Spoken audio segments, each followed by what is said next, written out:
भारतीय reserve bank ने चौथी द्विमासिक मौद्रिक नीति समीक्षा बैठक में ब्याज दरों में 50 आधार अंकों की कटौती की घोषणा की। पहले रेपो रेट 7.25% था, जो कि अब 6.75% हो गया है। रिवर्स रेपो रेट में भी 50 बेसिस पॉइंट्स की कटौती की गई है, अब ये 5.75% हो गया है। CRR में फिलहाल कोई बदलाव नहीं किया गया है और ये 4% पर स्थिर है। RBI की ओर से रेपो रेट में 0.50 बेसिस पॉइंट्स की कमी किए जाने के बाद बैंकों ने भी इसका लाभ आम लोगों तक पहुंचाने की शुरुआत कर दी है। देश के सबसे बड़े सार्वजनिक बैंक SBI ने ब्याज दरों में 0.4% की कमी का तोहफा दिया है। SBI के इस कदम से लोगों को होम लोन, पर्सनल लोन और अन्य कर्जों पर कम ब्याज देना पड़ेगा। बैकवर्ड फॉरवर्ड वाले बयान को लेकर वैशाली में चुनाव आयोग ने लालू प्रसाद यादव के खिलाफ केस दर्ज कराया है। चुनाव प्रचार की शुरुआत करते हुए लालू यादव ने 27 सितंबर को राघोपुर की सभा में विवादित बयान दिया था। लालू यादव ने कहा था कि बिहार में लड़ाई बैकवर्ड और फॉरवर्ड यानी कि पिछड़े और अगड़ों के बीच है। अब चुनाव आयोग ने बयान पर संज्ञान लेते हुए केस दर्ज करा दिया है। प्रधानमंत्री नरेंद्र मोदी 7 दिन का अमेरिकी दौरा पूरा कर आज रात देश वापस लौट रहे हैं। संयुक्त राष्ट्र सुरक्षा परिषद में सुधार और भारत की दावेदारी को मजबूत करने की मुहिम को तेजी, डिजिटल इंडिया अभियान को, सूचना प्रौद्योगिकी क्षेत्र की कंपनियों का समर्थन और पर्यावरण संरक्षण में देश की सशक्त भूमिका जैसी उपलब्धियों के साथ ये पूरा दौरा सुर्खियों में छाया रहा। सरकार ने आज अपनी हरित राजमार्ग नीति 2015 पेश की। सड़क परिवहन मंत्री नितिन गडकरी ने इस मौके पर कहा कि इस नीति के जरिए जो काम होगा उससे ग्रामीण इलाकों के 5 लाख लोगों को रोजगार मिलेगा। हरित राजमार्ग नीति के तहत सड़कों के दोनों तरफ और डिवाइडर पर पेड़ लगाए जाएंगे, जिसके लिए प्रोजेक्ट की तय राशि का 1% हिस्सा किया जाएगा।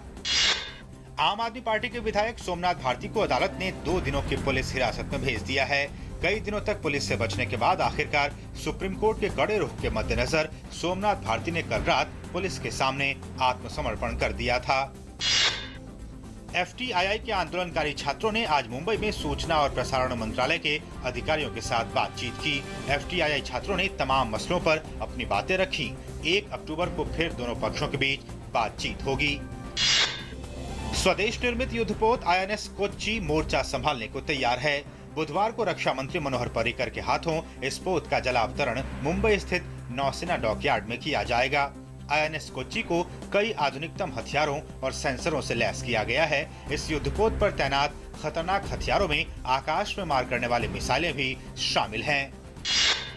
एक रिपोर्ट के मुताबिक ग्रामीण भारत में बिजली और खाना बनाने की गैस की पहुंच काफी सीमित है। जहां 80% ग्रामीण घरों में LPG कनेक्शन नहीं है, तो वहीं बिजली की चमक भी दूर दराज के ग्रामीण घरों से अभी फिलहाल दूर है। इस रिपोर्ट को जारी किया ऊर्जा मंत्री पीयूष गोयल ने और भरोसा दिलाया कि केंद्र सरकार की योजनाओं से हालात बेहतर होंगे।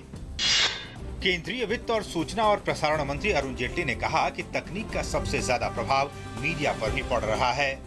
उन्होंने बताया कि आज एक बड़ी संख्या गंभीर न्यूज की तलाश में है।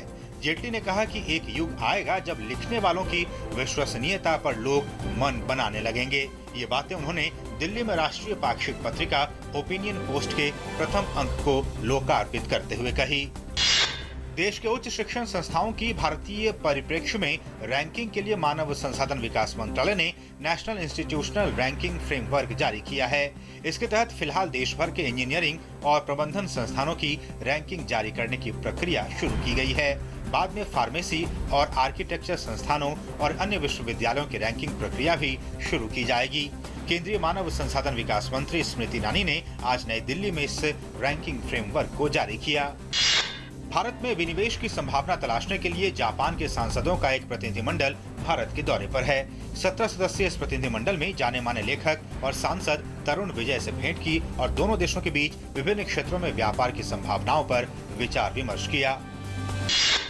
देश के प्रमुख शेयर बाजारों में मंगलवार को तेजी रही। प्रमुख सूचकांक सेंसेक्स 161 अंकों की तेजी के साथ 25,778 अंक पर और निफ्टी 47 अंकों की तेजी के साथ 7,843 अंक पर बंद हुआ। बेसबॉल और सर्फिंग दोनों को 2020 में होने वाले टोक्यो ओलंपिक खेलों में शामिल किया जा सकता है। आयोजकों ने सोमवार को नए खेलों की अंतिम सूची की घोषणा की, जिसमें बेसबॉल और सर्फिंग को शामिल किया गया है। बाल कलाकार से हास्य अभिनेता के रूप में स्थापित हुए महमूद की आज 83वीं जयंती है।